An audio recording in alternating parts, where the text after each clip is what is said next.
Okay, good afternoon, everyone. Thank you for joining us for today's webinar. As you can see, I have our speakers. I want to just confirm that this is working on LinkedIn.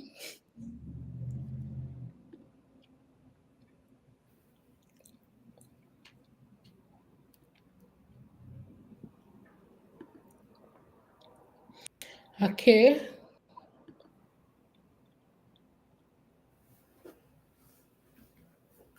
Okay, good, awesome. We are live on LinkedIn, so that's confirmed. Thank you all for joining us for the second pheasant webinar. I think Harry has come on. Okay, thank you for joining us for the second webinar. We had a great time at the first webinar where we talked about accessibility at the workplace, and we had great insights from our speakers, which showed us a lot about how accessibility could be a way to improve, about how to improve hiring the process, and even how to improve the workplace for those who get hired. And so today we are going to look at another topic, and this time around is a really important topic considering that we are still within the accessibility cybersecurity awareness month, and this topic is really important to ensure that there is a comprehensive process or comprehensive approach to ensuring cybersecurity awareness and not an approach that excludes anyone for any reason. Okay, I'm going to just share my screen so we can move on to the agenda that we have for today.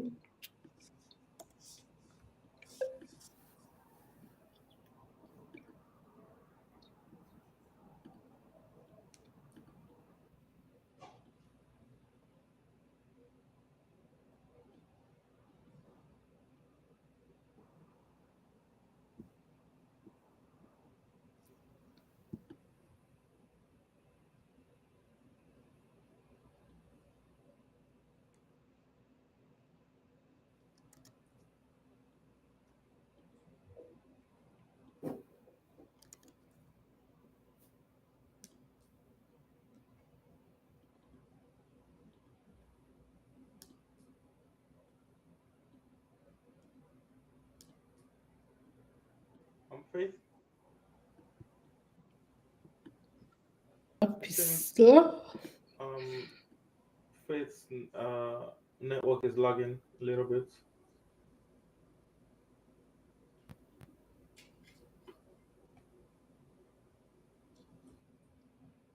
I think so. Hopefully, she'll be able to rejoin in a minute.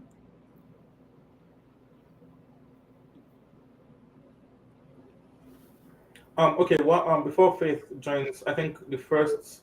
Oh, okay. Faith is back. Okay, sorry. I seem to be having some network challenges, but yeah, I'm back.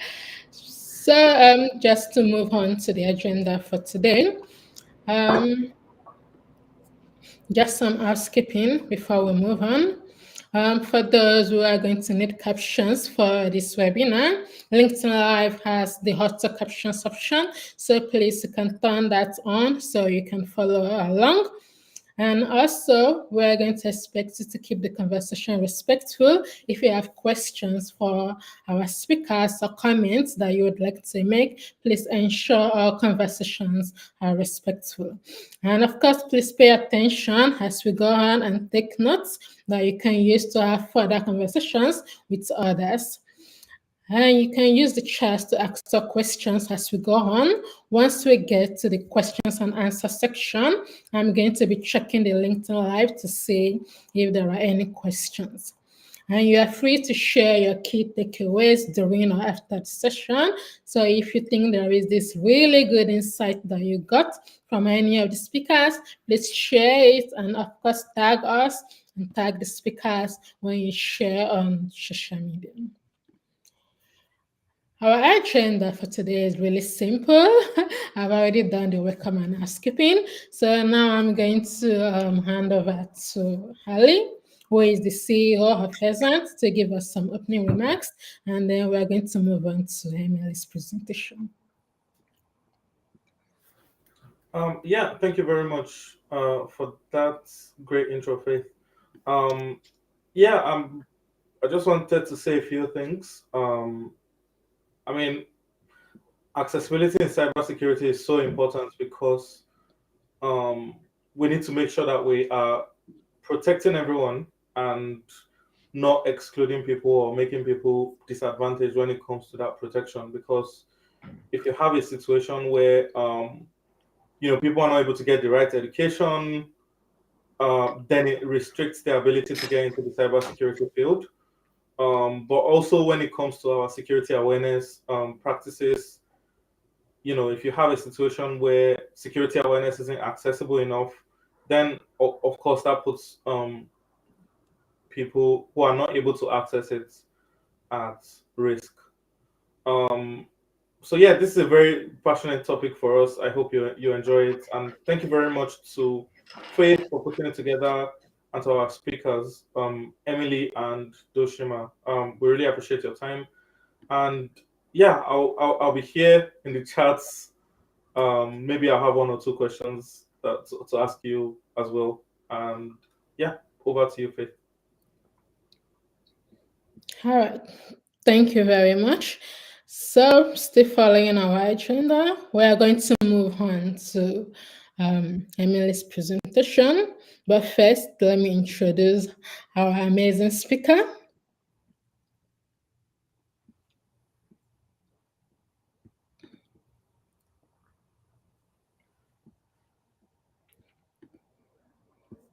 Okay, Emily is an enthusiastic technology professional and a proud Cincinnati native.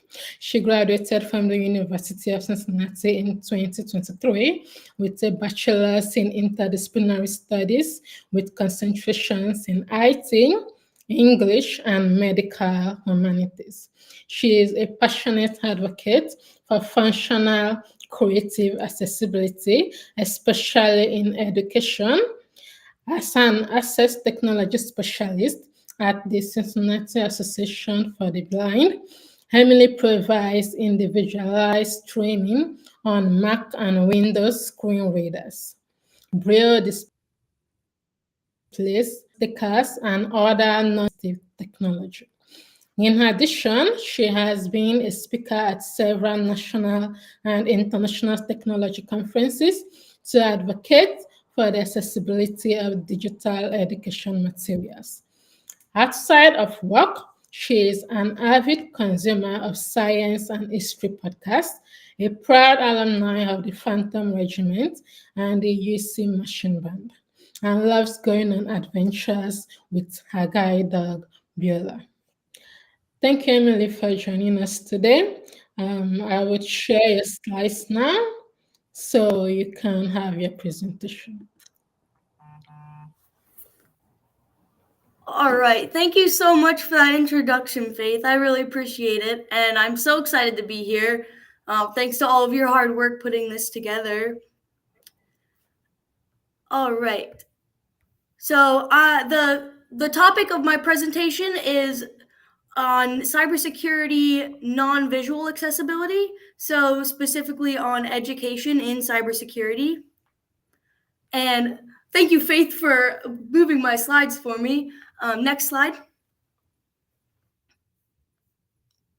So we have the foundation already. The cybersecurity space is growing and it's becoming so diverse and it's so wonderful. If you guys have been a part of the community at any point in time, you will have felt loved. You will have felt understood. You will have met so many different types of people who think differently, and that's because cybersecurity is still in its infancy as a field.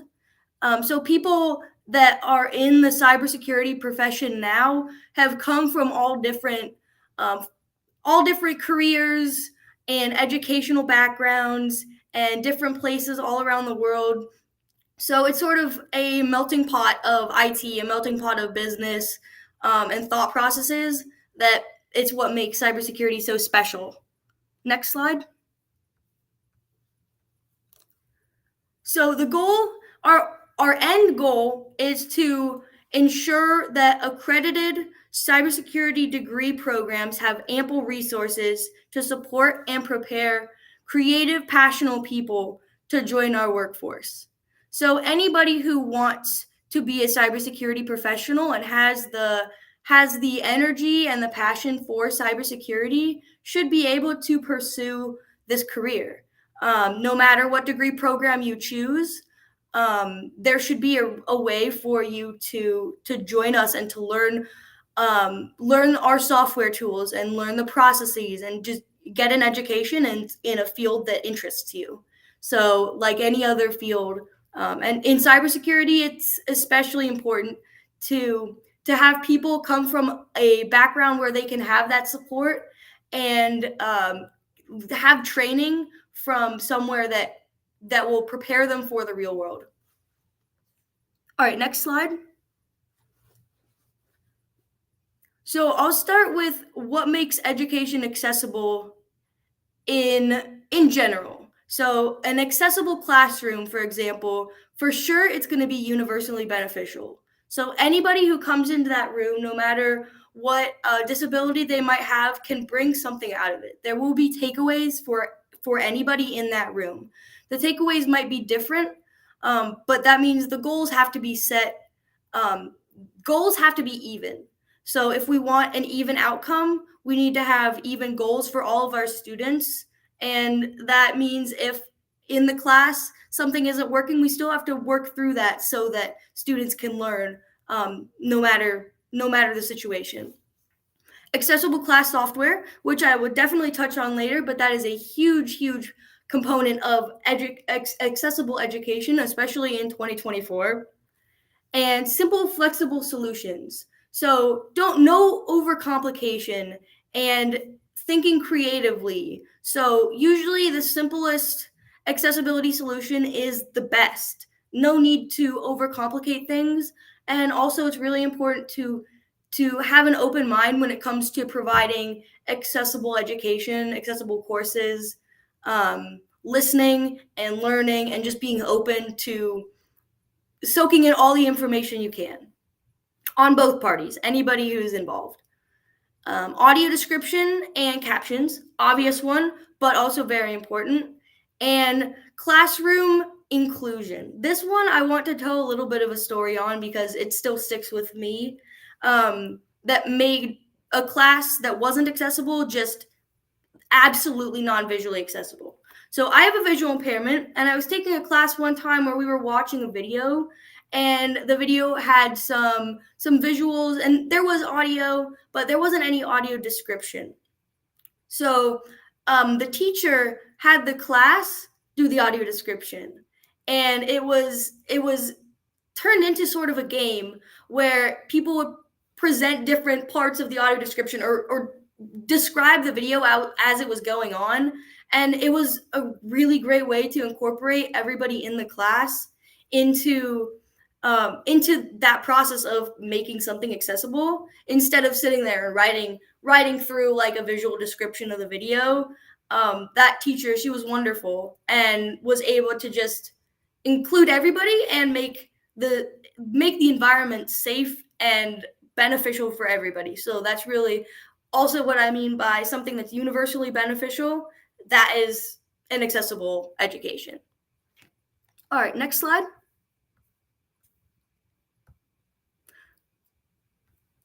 Cybersecurity has its own specific challenges to an accessible education.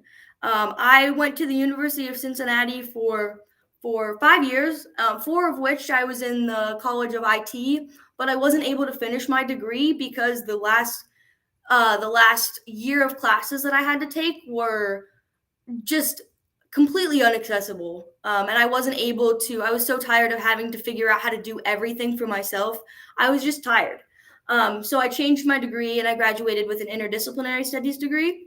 But these are some of the reasons that I wasn't able to study cybersecurity and networking, which was my original degree. Virtual machines and virtual networks. So a lot of assignments that are done on remote desktops or virtual machines that are connected over virtual networks are, if they're not set up correctly, they're not usable by somebody who's using a screen reader. So a remote desktop, for instance, might be hosted on a sound or on a server blade, which is a stripped down computer without any sound cards. So there's no way to get sound output from that machine. And there is a way now that I've learned, but it's really difficult and really niche and takes a lot of preparation to get sound to come out of your host machine on a virtual machine or a remote desktop. So that was definitely a challenge, since there's so many assignments that rely on those. Proprietary software, obviously a big one, especially in cybersecurity, since there's a lot of pieces of technology, lots of software that is niche and that isn't used by everybody all the time. So for instance, like FTK, Forensic Toolkit, that we used in one of my digital forensics classes, that is the industry standard digital forensics software toolkit, and it was not accessible. There was no resources for it because it's niche, and there just wasn't a whole lot of support for using it as a blind user. And cybersecurity, of course, we have to talk about endpoint management tools. So if you are downloading an endpoint management tool on, say, a company-owned computer for an employee, a lot of those programs are not accessible to the user for on that endpoint on that machine. Being able to set it up or monitor your own cybersecurity system on that machine is difficult. So thinking from an analyst point of view or an administrator's point of view of that endpoint management, if the client software isn't going to be accessible, there's almost no way that the administrative and analyst software will be accessible. So there's two sides of that same coin for cybersecurity. There's the user and the host, the user and the admin. So both sides of those are super important. And then I touched on the lack of support earlier. By that, I just mean lack of resources or lack of understanding. Since it's still a new field and it's really niche, there's so many different things. There's tons of information all the time. There's so much to learn. You can't possibly learn everything. So lack of support, there's not tons of resources for every tiny little thing that you might need to use. So that's just another challenge that cybersecurity education presents. Next slide. Disabled students have to learn how their technology works with each new tool in addition to learning the normal lesson material. This is something that I experienced. This is something that I think a lot of non-disabled students don't quite understand. This is why it takes, for example, if I was doing an assignment that one of my sighted peers, it took them an hour, that would probably take me 3 hours to do, especially if we were using a new tool or a new piece of software that I hadn't before used, because you have to go through it and you have to systematically go through each tool to learn where things are, because non-visually you can only take in one piece of information at a time, and it's all linear. So you have to think of things in order, in a line, based on different like subcategories. So you can't just look at something and immediately know where everything is. It takes time to learn software tools.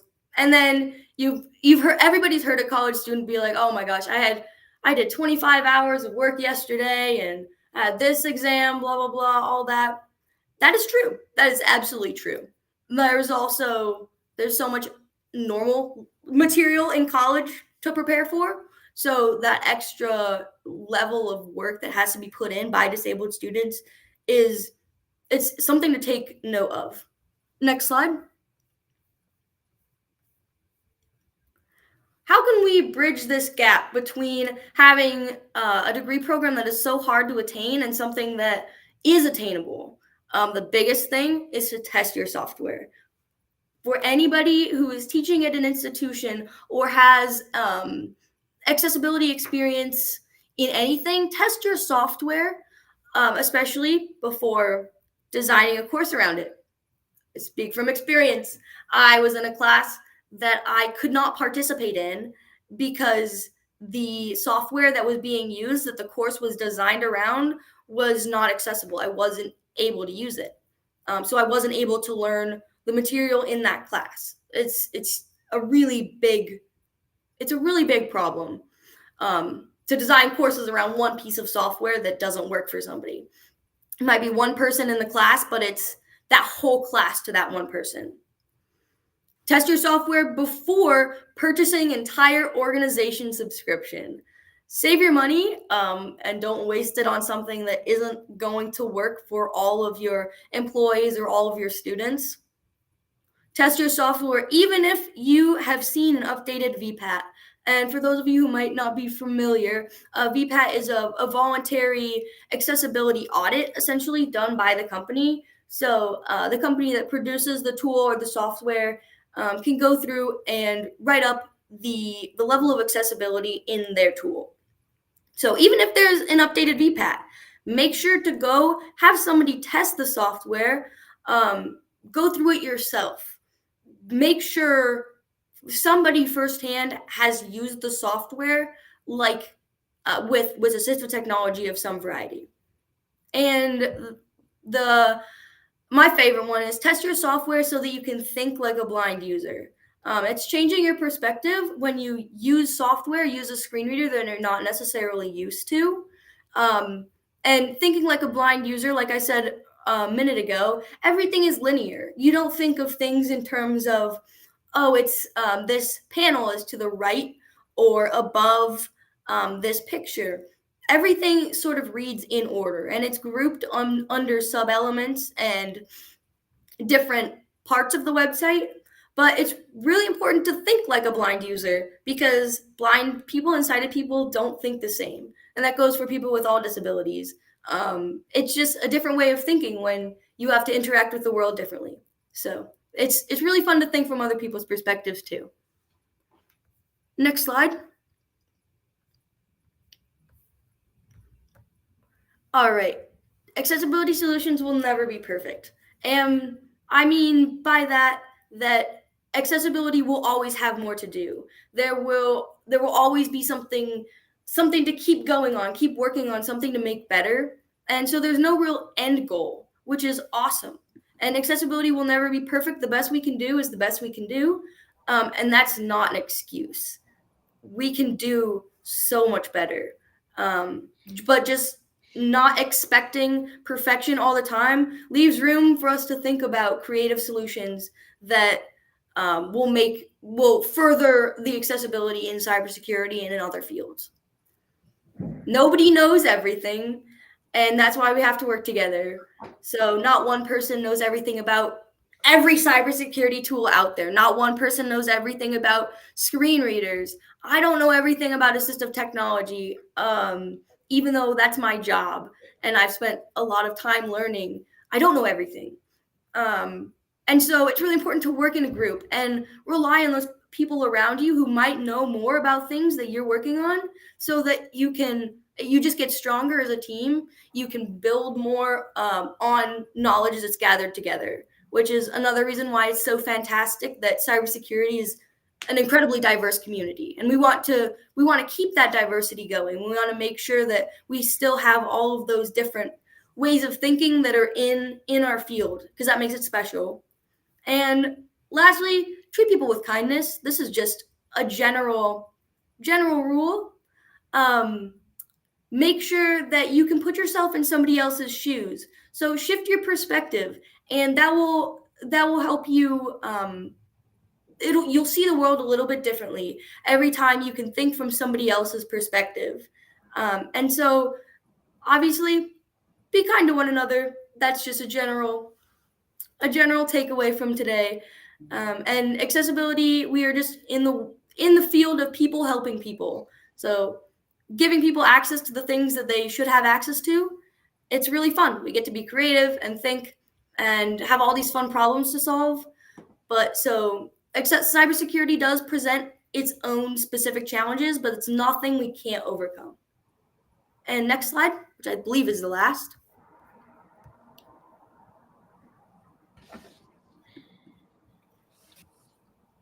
Yep, that's it. Thank you guys so much. I really appreciate you being here. Thank you, Faith, so much for putting this together. Thank you very much, Emily, for that engaging session. I really, as someone who's had up here, I really kind of relates a lot with most of the lived experience that you shared.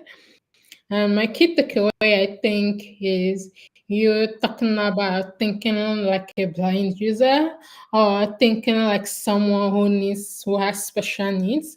And I think this is where maybe solutions such as having simulations that allow you, people to understand the need or to understand the ways they can make all these products and training more accessible. So without further ado, I'm going to move on to our next speaker, um, who is actually my coach and mentor.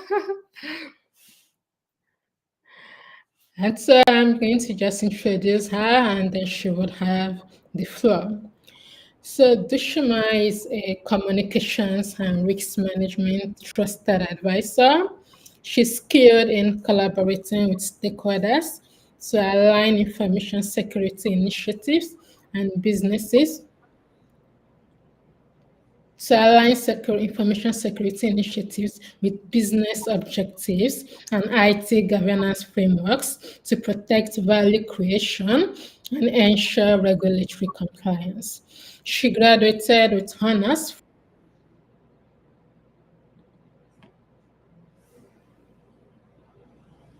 from the University of London, where she studied claims control, IT governance, artificial intelligence management systems, and cybersecurity. Dashuma is a member of the Policy Network on Artificial Intelligence subgroup on AI governance, interoperability, and good practices.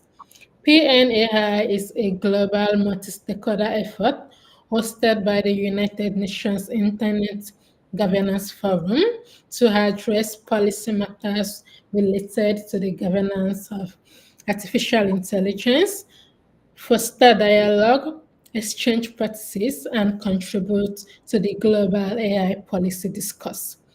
She is also a passionate advocate for diversity and inclusion in digital trust fields, actively contributing to initiatives that promote equitable access to cybersecurity education and careers. Deshima serves on ISACA Academic Relations and Workforce Development Global Advisory Board, playing a critical role in shaping the organization's strategic direction to engage with academic institutions and ensuring that ISACA certification programs remain relevant in a rapidly evolving digital landscape. She received the 2024 ISACA Outstanding Global Leadership Award for distinguished service, exemplary achievements, and noteworthy contributions to advancing technology worldwide. The Shema hosts the Secure Strides podcast and is consistently committed to connecting people, resources, and ideas in pursuit of a safe and secure digital world. So you have the floor now. Thank you. Thank you so much, Faith. You guys let me know if you can see my screen.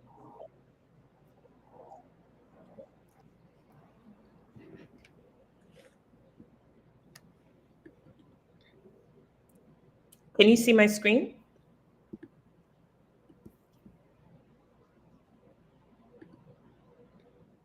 Okay, awesome.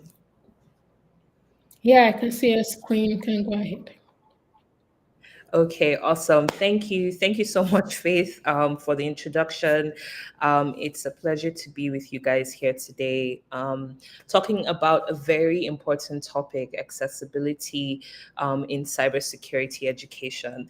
I'm just going to kick off talking a little bit about ISACA. So, what is ISACA? We are a nonprofit membership association, global membership association that helps individuals and enterprises realize the positive potential of technology. We're almost hitting, our 60th birthday, so we've been around for quite a while, and there are over 150,000 ISACA members across the world.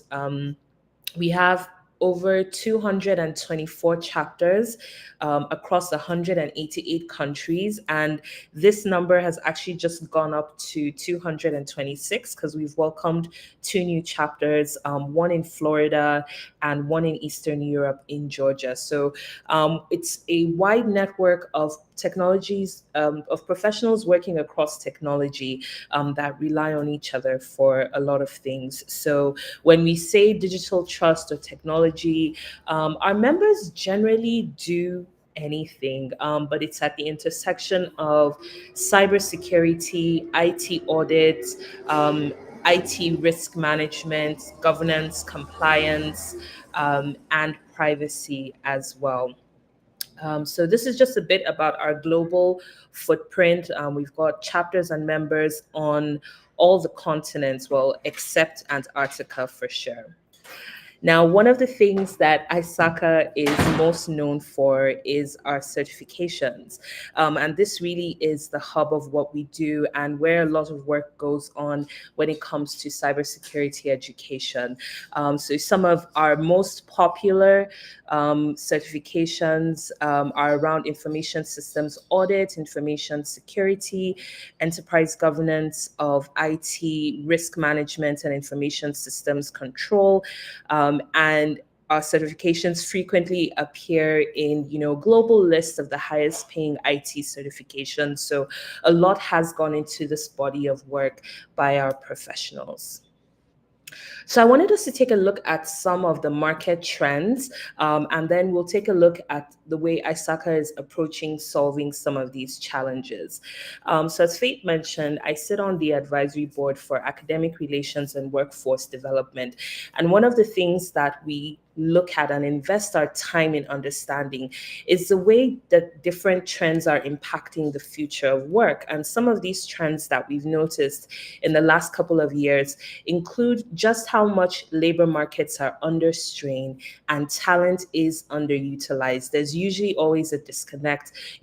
We always hear those statistics in cybersecurity. There are 1 million jobs open, or, oh my goodness, I can never find candidates to fill certain jobs. But on the other hand, we keep hearing about people saying, I've got this credential, I've got this experience, and I can't find a job. So there's a disconnect. We also notice that skills, jobs, locations, they don't always match, limiting income earning opportunities for a lot of people. Organizations also have to adapt to the culture of continuous and ongoing learning. And of course, we all know that technology creates new jobs and income potential. And I think the classic user case for this is ChatGPT. ChatGPT has changed the way people do jobs. It's changed the way people write papers.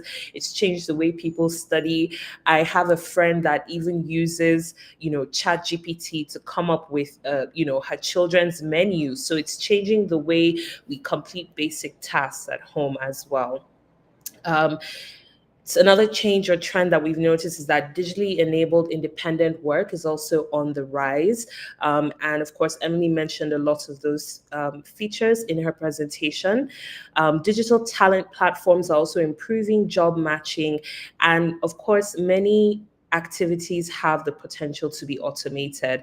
I always say that yes, technology takes away a lot of jobs, but we tend to just focus on that. Oh my goodness, AI is taking our jobs. This software is taking our jobs. But the flip side of that coin is that for as many jobs as AI takes or technology takes away, it also introduces many new jobs, and we just have to be a little strategic in chasing those opportunities and reskilling ourselves.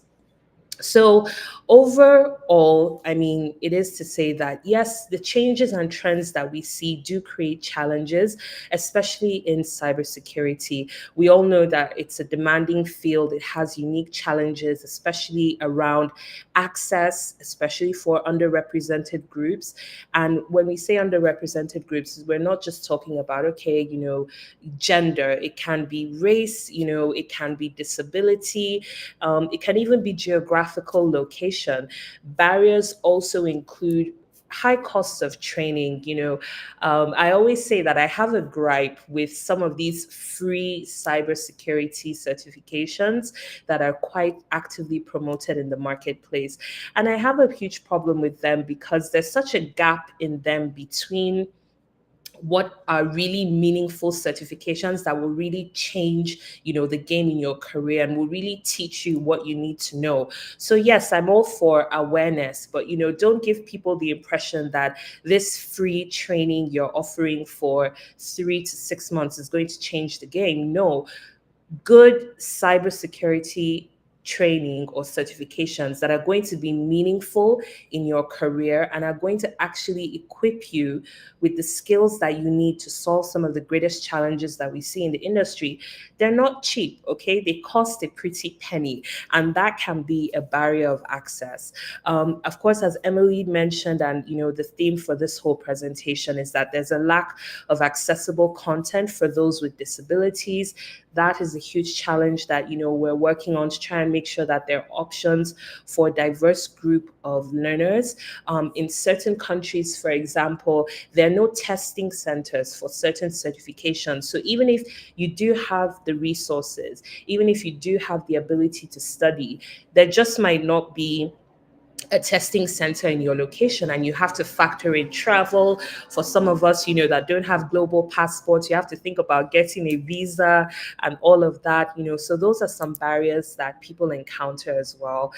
There can be language barriers. I know at ISACA we have our certifications, some the exams and learning materials come in French and Chinese and German and a few other languages, but of course we don't cover all the languages yet. I mean, I'm, half Nigerian and half Ugandan, and there's definitely no material in Tiv, which is, my language for my tribe in Nigeria, and there's definitely no material in Luganda, which is, my language in Uganda. So I would love to see a world where, there's a Tiv version of the CISA manual. These challenges, of course, impact on workforce development, and these accessibility gaps prevent talented individuals from developing critical skills, which not only impacts their personal careers, but also the broader goal of achieving a resilient cybersecurity workforce. The challenge with having these gaps is that cybersecurity is not something that's done in isolation. So we're only as protected or only as resilient as our weakest link. So the more inclusive we are, the better the digital world will be for all. So just a quick overview of some of our commitments to making sure that cybersecurity education is really accessible for all at ISACA. We have several programs that support equity and inclusion. We have an initiative called She Leads Tech, which does focus on the gender piece, making sure that women, of various ages and diverse backgrounds have opportunities to come into cybersecurity and explore and try out various fields. We do a lot of partnering with academic institutions to try and make sure that we're closing the gaps between what's being learned in the classroom and what the industry actually needs. So we have academic partners all over the world, in Nigeria, Zambia, Kenya, across North America and Europe as well. As I mentioned, one of the things that ISACA is known for is our certification. So we do a lot of work in the professional learning and development space.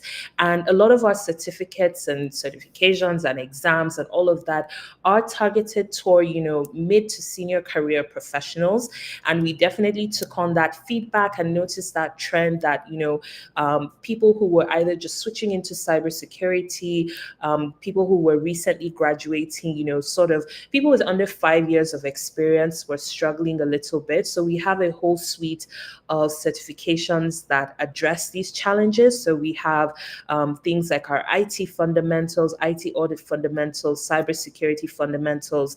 We have a whole suite of certifications around emerging technology that are appropriate for people who are just starting out in their careers. And finally, I think the biggest commitment that we've made to ensuring that cybersecurity education is accessible is we have a scholarship fund which is run by our foundation, the ISACA Foundation.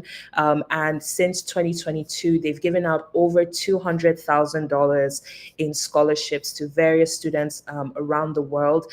If anyone on the call is actually searching for funding, for cybersecurity right now, you're interested in funding your education or your certifications journey, I strongly urge you to check out the ISACA Foundation scholarships. Our final application cycle for 2024 is open right now. I believe it's open until the 2nd of November. So that's something you can check out and put in an application before the end of the cycle. So just to summarize my thoughts, really, there are lots of organizations there, like ISACA, who have a mission to just build a healthy digital world that it's safe, it's secure, and it's accessible for all. And three of the ways we do that is by adapting our learning materials, ensuring that we invest in diverse delivery models, and we have a very active community that supports with mentorship.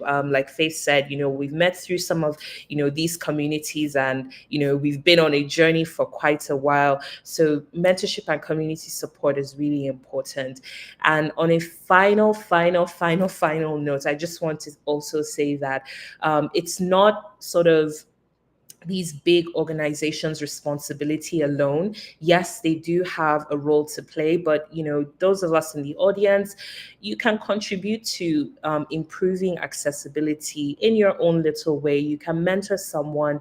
You have experiences that are valuable. You can promote certifications and resources that you found helpful. You can advocate in your own organization. ISACA or myself might not be able to come to your organization, but you're there and you can make a difference and encourage your workplace and your institution to prioritize accessible training or hiring practices. So having those conversations, really, they will go a very long way. And yeah, just get involved, stay engaged, follow us on social media. We're on all the platforms as well. So that's it from me. Thank you, Faith, for having me.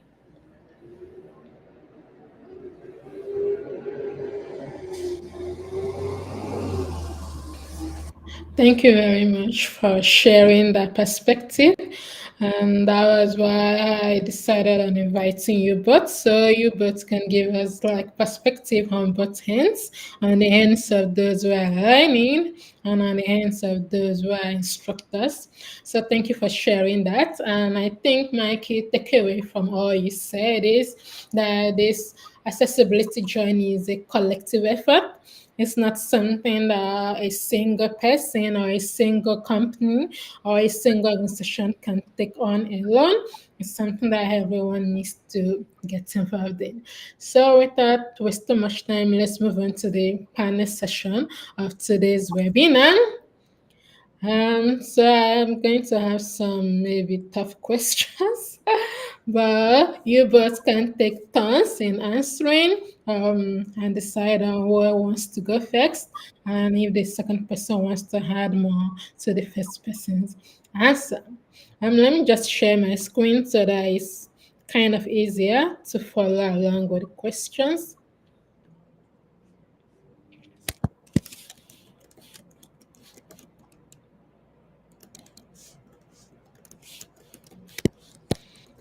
The first question is, how can institutions and organizations, when I talk about institutions, I definitely mean maybe higher education, primary, secondary, and all of that.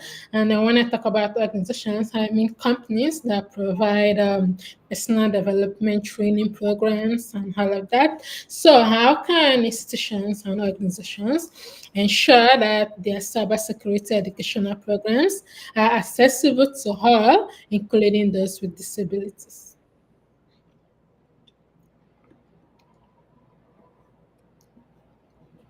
I can go Who wants to? first. I absolutely have an answer to this one. So it just to confirm, the question is, what can organizations do to ensure the accessibility of cybersecurity programs? Exactly. Yeah. All right. So also, I totally agree that accessibility is not a one-person thing. It's built on relationships, and so I guess that's sort of my answer to this question is building relationships with people who have disabilities or people who use assistive technology. So it's one thing to read about something online or watch an informational YouTube video. It's another thing to know a person in the real world who needs these tools to access an education. And having a personal relationship with like a real person, that changes the game. As for like higher education, because you have to fight a little bit of bureaucracy. Um, it's you have to start small. So, like in the cybersecurity program at UC, you can't fix everything right out of the gate. So, working at it one class at a time is really the way that I think I know how to do it. But I'm sure there's other ways that are more efficient. It's just slow and steady, I guess. Yeah, absolutely. So I think for me, when I think about this question and how institutions and organizations can ensure that their programs are accessible, as a risk and governance manager, I automatically think of a framework, right? Because if an organization wants to get better, or as we say in our world, they want to mature, they're going to adopt some kind of framework or some kind of standard. And the great thing about this is that a lot of the frameworks and standards that we do use in the industry, they have clauses that can sort of hint or nudge or guide you to consider, actions or controls, as they say, that will touch on disability. So, like for example, one of ISACA's governance frameworks is COVID, and that stands for the Control Objectives for Information and Related Technologies. And there's a component of COVID which talks about monitoring and evaluation, and it gives some guidance that will help you gauge or think about accessibility in your organization. ISO 27001, which is our bread and butter in cybersecurity, your information security management systems, right? And clause 7 in that framework focuses on support and user awareness.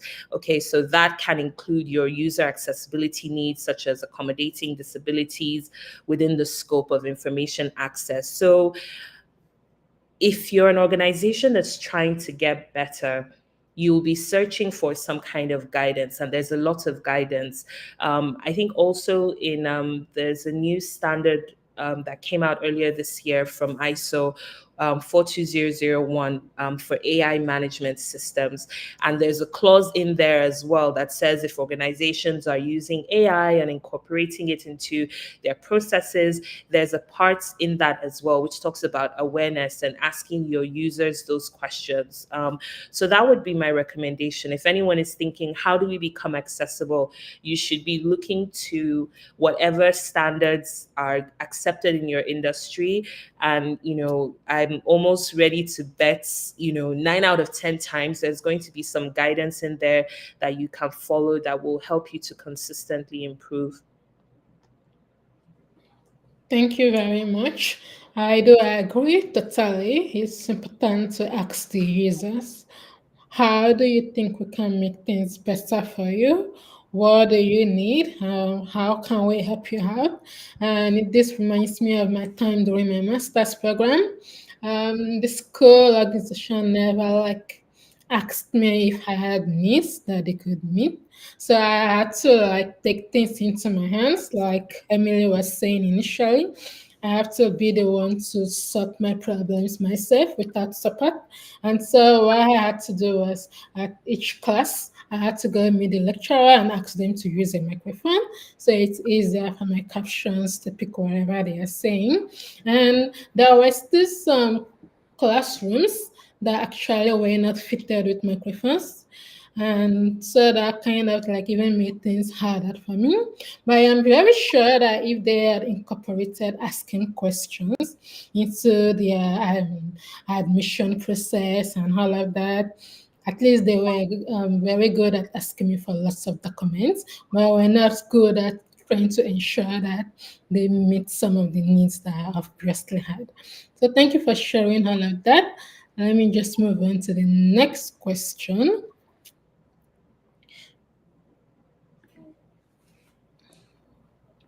So I know in sometimes there are still organizations and institutions that do try to ensure that they meet accessibility needs. So what are the primary challenges that these organizations and institutions are faced in trying to make cybersecurity education accessible? And how do you think those challenges can be addressed? I think the biggest issue is that people don't test their software before they purchase organization subscriptions and design classes around that software. And especially since cybersecurity is a newer degree program in a lot of places, um, people don't people haven't thought about all of the different ways that people would use their software, and if the software is inaccessible, that's the biggest problem. Yeah, I think for me, the biggest challenge that I think will be faced is funding. Um, Making things accessible, it's not cheap. You have to make modifications to classrooms, you have to reprint textbooks, like the example Faith gave. You need to buy microphones if you don't have the microphones already. And especially, this might be not as much of a challenge in the Western world, but in the global South, this is a huge challenge. A classroom may not just have microphones sitting around somewhere in the closet. So the organization or the management, they'll have to weigh, okay, do we fix the classroom wall, or do we buy a microphone that probably only one or two students need? So I think the greatest challenge is it's funding. And look, even at the global level, the ITU released the Global Cybersecurity Index, and there's a whole chapter in there on funding. So I think this is something that everyone struggles with, and we will just have to continue advocating for organizations that have the big bucks and people that have the big bucks to continue donating to causes like this, so that we can continue to improve things for the communities that need it.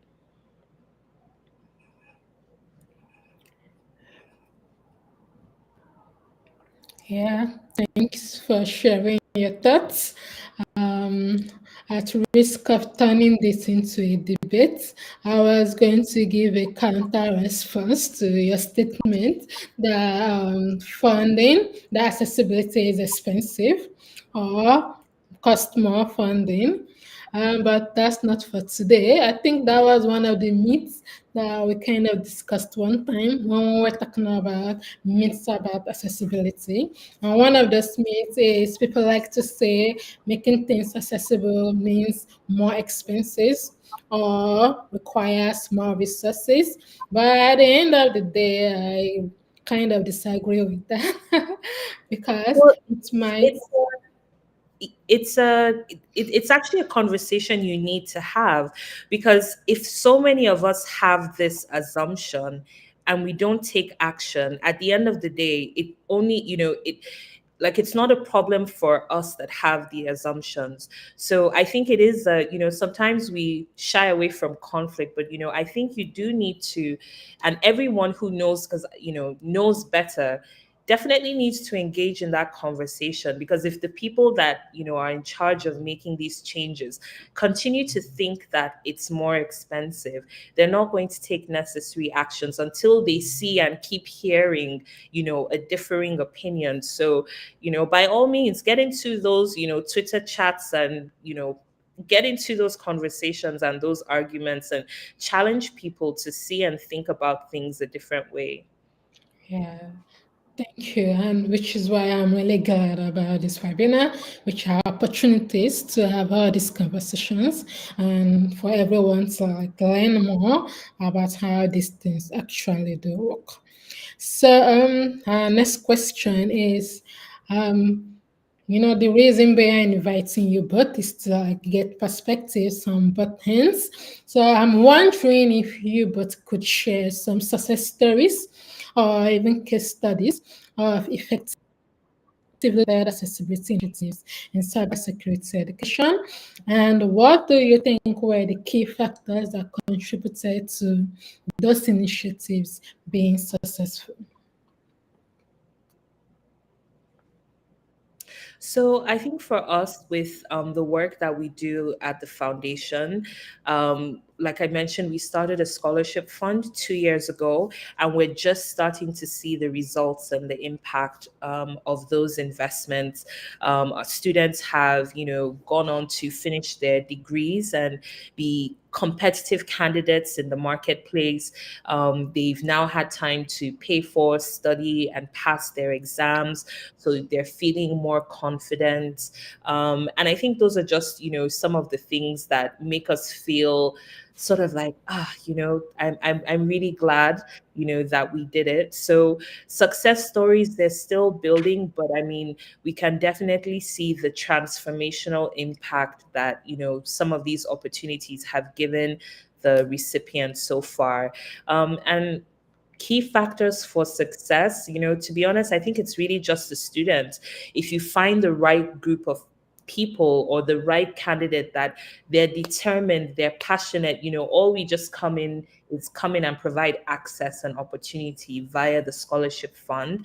So it's really the key success factor, or the magic, they're the recipients. We didn't do that. They studied, they took the best, they took the opportunity and made the best of it. So I really think that there are a lot of talented and resilient people out there, and they're the ones that make, any initiative successful. Thank you. Emily? So, from a user perspective of, say, like endpoint management software, the closest that I can think of to uh, a cybersecurity success story, like education, um, is adapting the trainings um, after something doesn't work the first time. So, say when you get a new job and you have to go through all those trainings that are really important. Don't get me wrong.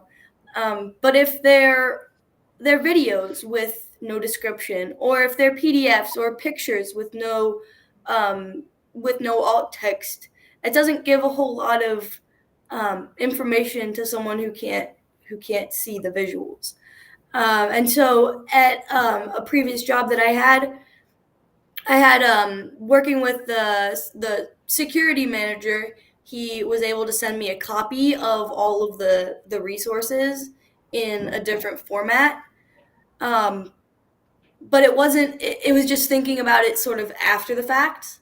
And by meeting new people and working with new people, I know Justin Murhoff is on here, and I know Ali's on here. Two fantastic people. Um, they've contributed to cybersecurity accessibility success stories. Um, I've met I've met blind cybersecurity professionals through them, and learning a whole lot more just about how people are able to work. Thank you. Still talking about success stories, perhaps I can consider myself a success story because I'm also in the cybersecurity industry, and I know there are still times I meet challenges or breakthroughs, but I have received a lot of support from Aliyu, my boss. In fact, we actually met through one internship that I joined, and I remember asking him if their program is accessible for someone like me who is hard of hearing, and I know he did make efforts to ensure that the program was accessible for me. So let's move on to the last question.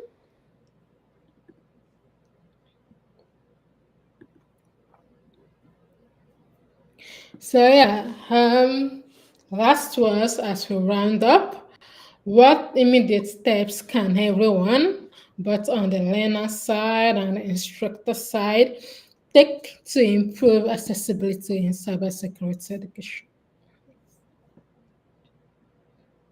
I would say it just ask questions. That's an immediate step, for learners who are truly impacted by the inequalities, be bold, speak up and ask questions, and hopefully you can make some meaningful changes.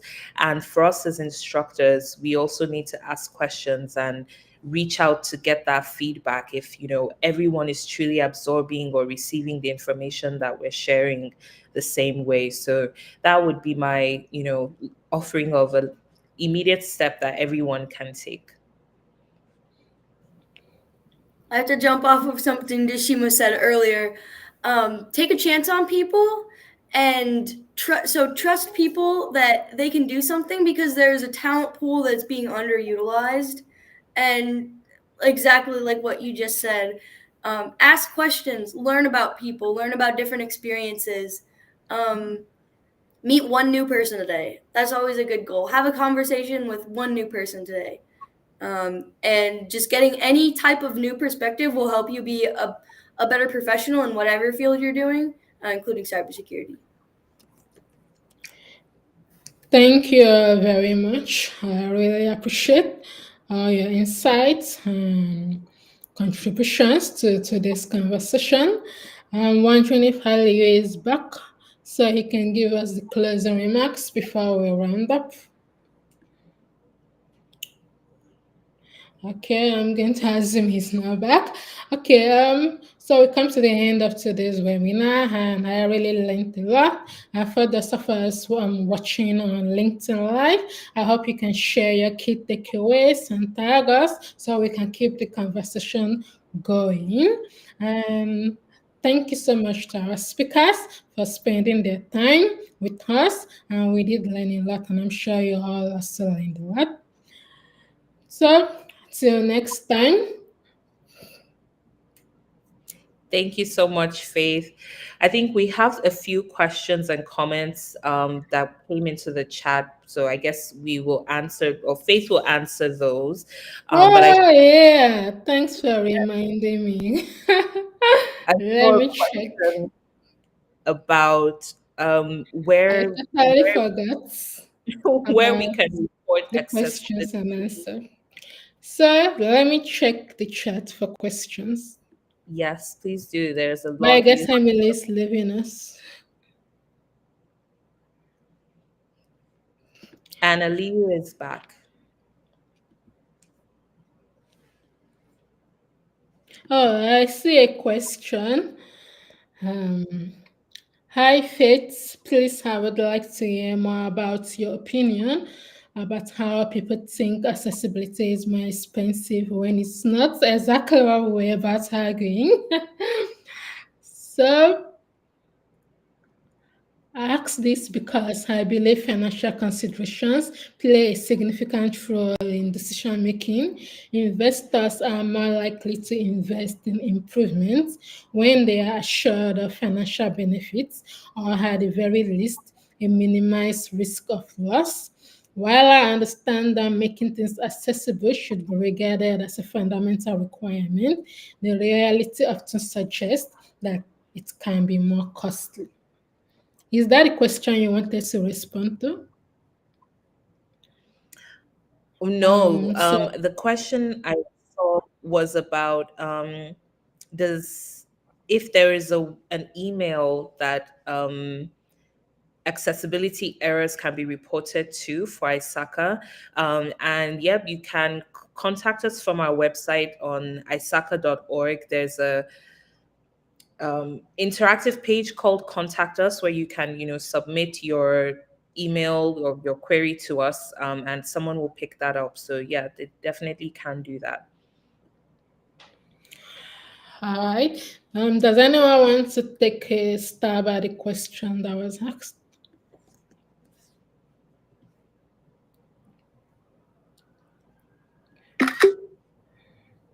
Well, I'm not the expert on funding, and I'm part of the group that has the opinion that it's expensive. So you ladies will have to be the guide on this one.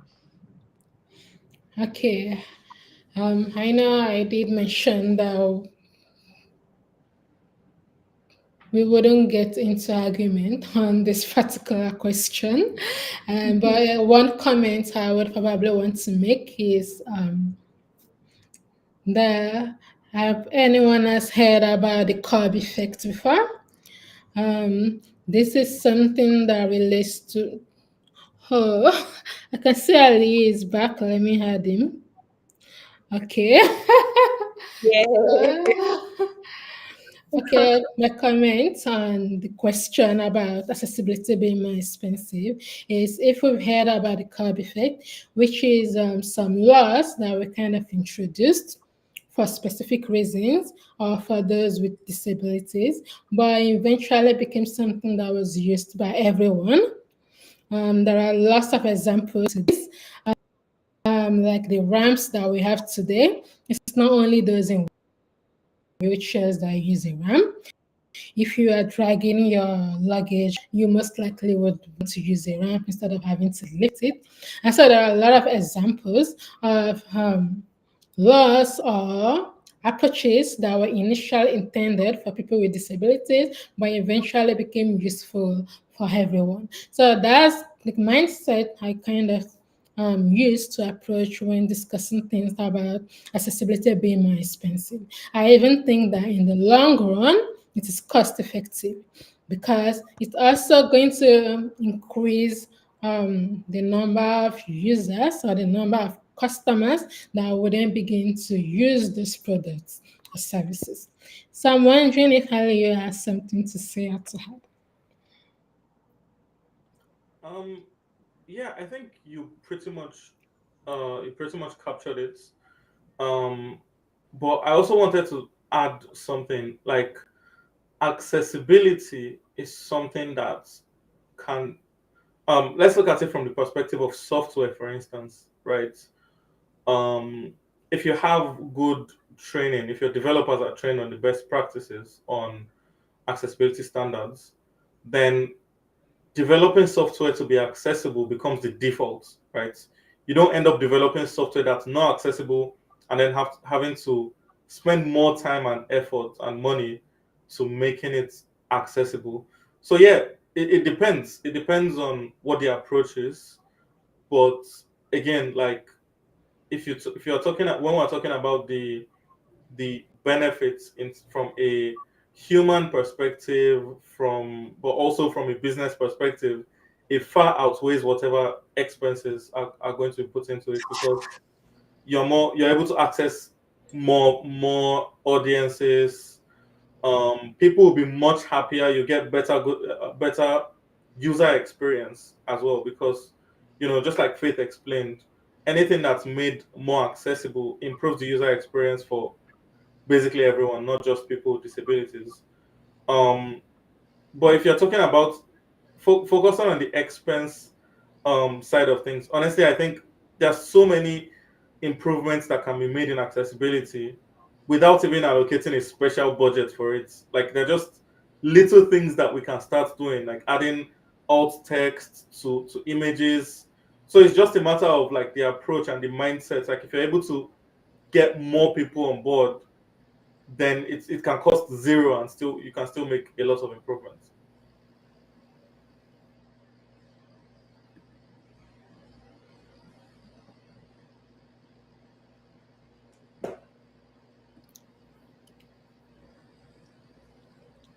Emily, Mm, I don't know if you wanted to add something there.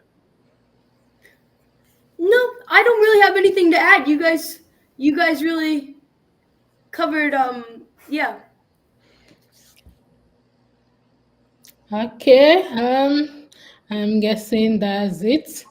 Did I miss any other question? I mean, on LinkedIn Live. Oh, thank you. Okay, so I think that's it for today. I'm so happy that this went well and we had wonderful conversations. I'm looking forward to our next webinar already. Thank you, everyone, for joining today.